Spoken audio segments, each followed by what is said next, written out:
É estranho como tudo o que você já conheceu, ou pensou que conhecia, pode de repente parecer tão estranho. Windsor, a cidade que chamamos de lar por mais de 30 anos, parecia estar perdendo seu calor. Talvez seja eu, talvez seja apenas a estação. Os ventos que sopram do lado dos Estados Unidos, sobre o rio Detroit, estão mais frios do que o normal neste outubro, mordendo meu rosto como se fosse algo pessoal. Ainda assim, caminho pelas ruas familiares, esperando que a rotina me ajude a clarear a cabeça. Sou Jerry, tenho 66 anos agora, e nos últimos 35 anos, tenho ensinado genética na universidade daqui. Genética, engenharia celular, a vida em si, coisas que eu podia controlar, coisas que faziam sentido para mim. Mas nada poderia me preparar para o que aprendi 2 semanas atrás. Ainda parece uma experiência extracorpórea, como assistir a vida de outra pessoa se desfazer do lado de fora. Nicole, minha esposa, minha companheira durante tudo isso, sempre foi a força constante na minha vida. Ela era linda, animada e cheia de desejo de viajar, qualidades que me atraíram para suas costas quando a vi pela primeira vez, liderando um grupo de turistas pelo campo em uma tarde fria de outono. Eu estava na casa dos 30 anos na época, um jovem professor, apenas começando. Nicole era uma guia turística, mas com o carisma e a energia de alguém que você esperaria liderar expedições, não apenas estudantes e pais visitantes. Ela tinha 27 anos, mas se portava como se tivesse a experiência de uma mulher com o dobro de sua idade. Forte, confiante. Nós nos casamos apenas 2 anos depois. Naqueles primeiros dias, as coisas eram perfeitas, ou assim pareciam. Nós rimos juntos, viajamos, planejamos. Eu era o acadêmico, absorto em palestras e artigos de pesquisa, enquanto Nicole guiava excursões pela Europa e pelos Estados Unidos, suas histórias enchiam nossa casa sempre que ela voltava. Ela amava seu trabalho, e eu a amava por isso. Havia algo magnético na maneira como ela conseguia cativar uma sala cheia de estranhos. Mas foi esse mesmo charme que mais tarde passei a temer. Começou lentamente as mudanças. No começo, descartei como crises de meia-idade ou estresse do trabalho. Ela estava viajando mais, indo embora por mais tempo, voltando com uma distância emocional que eu não conseguia identificar. Um vazio começou a se formar entre nós, mas eu me recusei a ver o que era. Então veio o silêncio. Semanas em que nossas conversas se tornaram mecânicas, apenas movimentos para passar o dia. Houve menos risadas, menos histórias. Atribuí isso ao cansaço de longos anos de casamento. As pessoas mudam, não é mesmo? Mas o que eu não esperava era o quanto as coisas podiam mudar sem que eu percebesse. Meu trabalho me mantinha ocupado, palestras, pesquisas, artigos para publicar. O laboratório era meu santuário. Se eu não estava na universidade, eu estava na margem do rio, pescando ou caminhando pelas trilhas. Era uma vida pacífica, simples, mas boa. Então, numa tarde de quinta-feira, 2 semanas atrás, tudo desmoronou. Ele era um historiador, charmoso, culto, muito mais jovem do que eu. Mas eu nunca pensei em nada disso. Nicole sempre trabalhou com pessoas carismáticas. Fiquei paralisada pelo que pareceram horas, relendo as mesmas palavras várias e várias vezes. Meu estômago revirou. Eu queria rir disso como se fosse um boato infantil, mas, no fundo, algo em mim sabia que era verdade. Combinava muito bem, as viagens longas e repentinas, sua frieza quando ela voltava, as maneiras como ela evitava o contato durante o jantar. Naquela noite, quando ela chegou em casa, eu mal conseguia falar. Ela me cumprimentou com o mesmo sorriso distante, alheia à tempestade que se formava dentro de mim. O homem que me tornei, essa versão de mim, o velho que viu demais, a teria confrontado. Mas naquele momento, fiquei em silêncio, paralisado pelo choque. Fui para a cama naquela noite, olhando para o teto, imaginando como não o vi. Imaginando se eu estava cego ou se simplesmente me recusei a ver. 2 dias se passaram. Eu não toquei no assunto. Eu não tinha forças. Em vez disso, me afoguei no trabalho, esperando que a distração me salvasse de confrontar a verdade. Mas não foi o que aconteceu. Poucos dias depois que os rumores começaram a se espalhar, algo aconteceu que aprofundou minhas suspeitas. Era uma quinta-feira à noite, e Nicole e eu estávamos tendo outro de nossos jantares silenciosos e distantes. Ela estava ainda mais retraída do que o normal, beliscando sua comida e mal conversando. Quando eu estava prestes a perguntar sobre sua próxima viagem, ela se desculpou para atender um telefonema, deixando seu telefone no balcão. Eu não era de bisbilhotar. Mas algo estava me roendo desde que li aqueles rumores. O comportamento dela estava se tornando mais secreto. Eu tinha que saber se havia algo nisso. Enquanto ela estava na ligação, seu telefone vibrou. Olhei e vi uma notificação de e-mail: seu pedido foi entregue. Um pedido? Nicole não mencionou comprar nada. Poderia ter sido algo inocente, roupas ou talvez um presente para um parente. Mas minha curiosidade já estava aguçada, e me vi abrindo o e-mail. Era um recibo de uma loja online de luxo. Ela havia comprado uma colônia masculina e uma bolsa de grife. O tipo de presente que se pode comprar para um homem. Não para mim, no entanto. Se fosse por mim, ela já teria me dado. E Nicole sempre me disse que quando ela estava comprando presentes para amigos ou familiares, isso era parte de sua natureza falante. Mas ela não disse uma palavra sobre isso. Meu pulso acelerou. Para quem era isso? Rolei para baixo para verificar os detalhes da entrega. O pacote não tinha sido enviado para nossa casa. Ele tinha sido enviado do outro lado do rio para Grosse Pointe, nos arredores de Detroit. Uma área boa e rica. O nome do destinatário? Christopher Jenkins. Esse nome me abalou. Era familiar. Chris era o jovem historiador que Nicole havia mencionado antes, alguém com quem ela havia trabalhado em suas turnês. Eu o conheci uma vez, brevemente, em um evento universitário. Bonito, bem vestido e mais jovem do que eu. Não contei a ninguém, nem mesmo a Nicole. Naquela noite, seguia através do rio. A viagem pareceu surreal. Cruzando o rio Detroit à noite, as luzes de Windsor desaparecendo atrás de mim, senti como se estivesse entrando em um pesadelo. O endereço para onde Nicole havia enviado o presente era uma casa grande e cara em um dos bairros mais ricos de Grosse Pointe. Estacionei a algumas quadras de distância, longe o suficiente para evitar suspeitas, e observei de longe. Depois do que pareceram horas, um carro parou. Eu o reconheci imediatamente, era o da Nicole. Ela saiu, parecendo muito mais arrumada do que normalmente estava para seus passeios. Ela usava um vestido preto elegante, seu cabelo e maquiagem imaculados, como se estivesse indo para um jantar privado, não um compromisso profissional. Mas foi o homem que saiu do lado do passageiro que chamou minha atenção. Chris. Eles caminharam até a porta da frente da casa juntos, e ele a segurou aberta para ela, como um cavalheiro acompanhando seu encontro. Meu coração batia forte no peito, enquanto eu os observava desaparecerem lá dentro.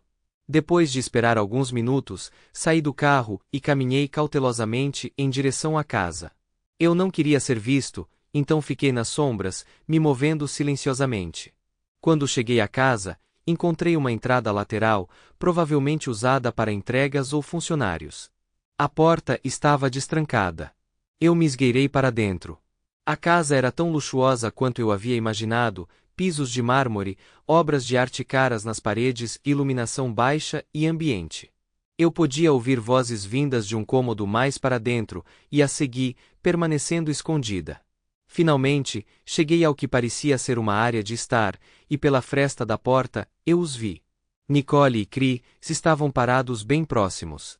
Ela segurava algo nas mãos, o perfume e a bolsa masculina.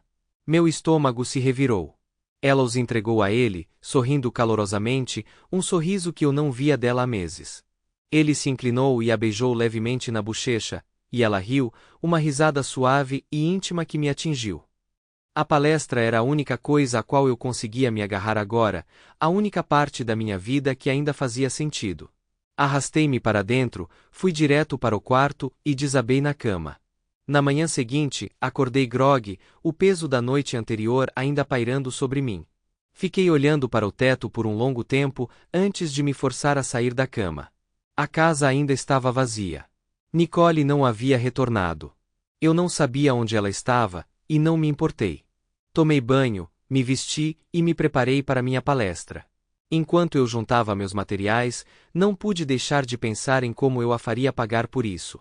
A vingança estava se formando dentro de mim, mas eu ainda não sabia como agir.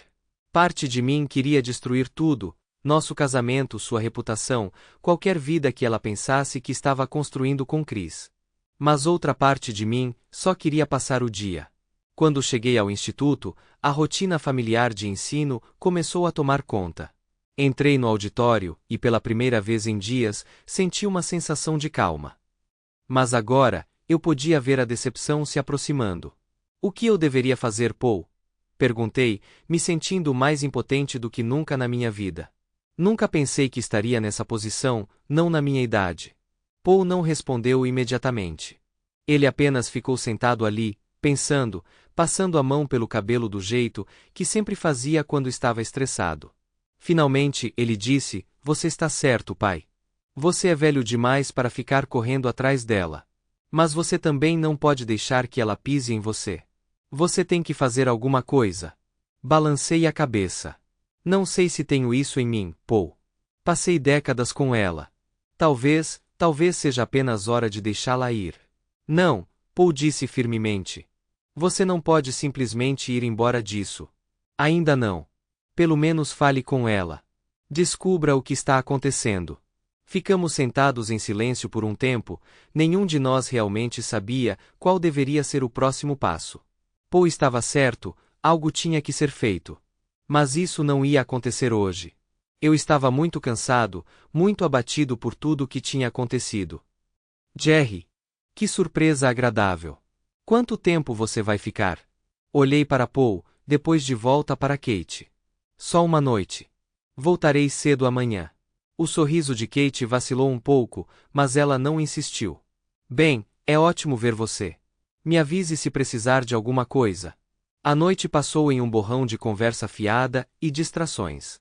Jantamos juntos, brincamos com Ethan e tentamos manter as coisas o mais normais possível. Mas o peso do que eu tinha visto, do que eu tinha dito a Paul, estava sempre lá, espreitando no fundo da minha mente. Naquela noite, depois que todos foram dormir, fiquei acordado no quarto de hóspedes, olhando para o teto. Eu podia ouvir os sons fracos da cidade lá fora, o zumbido dos carros, a conversa distante das pessoas. Eu estava longe de casa, longe de Nicole, e ainda assim não conseguia parar de pensar nela. Sobre o que eu ia dizer quando finalmente a confrontasse. Eu não sabia o que o futuro reservava. Mas uma coisa era certa, algo tinha que mudar. Amanhã, eu voltaria para Windsor. Reuni os documentos necessários para o divórcio, examinando silenciosamente anos de finanças compartilhadas, escrituras de propriedade e uma vida que agora parecia mais uma transação comercial do que um casamento. Nicole me viu fazendo tudo, ela me viu coletar os papéis, assinar formulários e fazer ligações telefônicas. Mas ela não disse uma palavra. Ela não precisava. Quanto a Chris, ele parecia ter desaparecido da vida dela tão rápido quanto entrou. Ele nunca apareceu, nunca estendeu a mão para Nicole enquanto eu me preparava para o divórcio. Talvez ele já tivesse passado para sua próxima conquista, ou talvez, como Nicole, ele soubesse que essa parte do caso deles tinha acabado. De qualquer forma, era como se ele não se importasse nem um pouco. O divórcio em si foi surpreendentemente rápido. Nicole não contestou nada, não tentou justificar suas ações no tribunal. Ela sentou-se calmamente enquanto o juiz repassava os detalhes, sua cabeça abaixada, sem oferecer defesa. Era como se ela tivesse se resignado às consequências, sabendo que não havia como reparar o dano. Com Nicole fora da minha vida, eu me joguei de volta no meu trabalho. Era época de exames no instituto, e eu tinha aulas cheias de alunos que precisavam da minha atenção. O primeiro exame era sobre genética, uma visão geral de Morgan e os fundamentos da herança genética. Fiquei na frente da sala de aula, observando os alunos enquanto eles rabiscavam, cabeças abaixadas em concentração. O segundo exame foi sobre engenharia genética e engenharia celular, um curso mais avançado que exigia meu foco total. Observando os alunos escreverem, senti uma estranha sensação de paz se instalando em mim. Pela primeira vez no que pareceu anos, minha mente não estava nublada com pensamentos de divórcio. Eu estava fazendo o que amava, e isso era o suficiente. Quando os exames terminaram, a maioria dos alunos fez as malas e foi embora rapidamente, ansiosos para começar as férias de verão. Mas um aluno ficou, Johnny Jenkins. Ele se aproximou de mim lentamente, com um olhar de hesitação no rosto. Professor Preston, ele disse calmamente. Levantei os olhos da minha pilha de papéis. Johnny, como posso ajudar você? Ele se mexeu nervosamente, olhando ao redor da sala de aula, vazia antes de falar. Minha mãe, ela me disse que você ligou sobre Chris. Eu assenti, sem saber o que ele queria dizer. Eu fiz. Eu queria saber mais sobre ele. Johnny suspirou, seu rosto se contraindo de emoção. Ela me contou tudo, e bem, eu pensei que você deveria saber o que aconteceu com ele. Chris se casou recentemente de novo, com uma mulher de quem ele realmente gostava. Ela era influente, tinha conexões. Mas algo aconteceu. Ele fez uma pausa, reunindo seus pensamentos, e então continuou: eles tiveram um filho. Mas o garoto, ele nasceu com um distúrbio genético. Uma doença cinética, algo que não apareceu em Chris, mas se manifestou no bebê. A criança era subdesenvolvida. Chris, bem, ele não queria a responsabilidade de criar uma criança com deficiência. Ele queria dar a criança, mas sua esposa recusou. Ela queria ficar com ele, criá-lo. Eles discutiram sobre isso, e eventualmente, Chris decidiu deixá-la. Sentei-me na cadeira, surpreso, mas não totalmente chocado. Ele os deixou? Perguntei. Sim, Johnny assentiu, seu rosto endurecendo. Ele os abandonou, assim como abandonou minha mãe. Mas dessa vez, custou caro. A esposa dele não era qualquer uma, ela era poderosa. Quando ela pediu o divórcio, ela levou tudo o que ele tinha. Ele perdeu a maior parte de suas propriedades, seu dinheiro, tudo. A única coisa que lhe resta agora é o que estiver em seu nome, e mesmo isso não é muito. Senti uma estranha sensação de satisfação me invadir. Finalmente, Chris tinha recebido o que merecia. Bem, eu disse, um pequeno sorriso surgindo no meu rosto, acho que há alguma justiça, afinal. Johnny olhou para mim, e por um momento, compartilhamos um entendimento mútuo. Ele tinha vivido com as consequências das ações de Chris a vida toda, e agora, pelo menos, nós dois sabíamos que o egoísmo de Chris finalmente o havia alcançado. Poucos dias depois, Paul veio à casa para me ver. Com Nicole fora, a casa parecia mais vazia, mais fria, como se um capítulo da minha vida tivesse se encerrado e eu estivesse à beira de algo novo, algo incerto.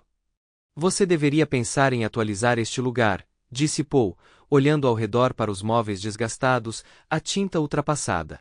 Um novo começo, certo? Eu assenti, gostando da ideia mais do que esperava. Sim, talvez você esteja certo. Então começamos a trabalhar nisso, aos poucos. Pintando as paredes, trocando os móveis, fazendo a casa parecer minha novamente, não o lugar onde Nicole e eu vivíamos, mas algo novo. Foi lento, mas me deu algo em que focar. Algo para reconstruir, assim como minha vida. E assim, continuamos. Dia após dia, projeto após projeto, comecei a avançar.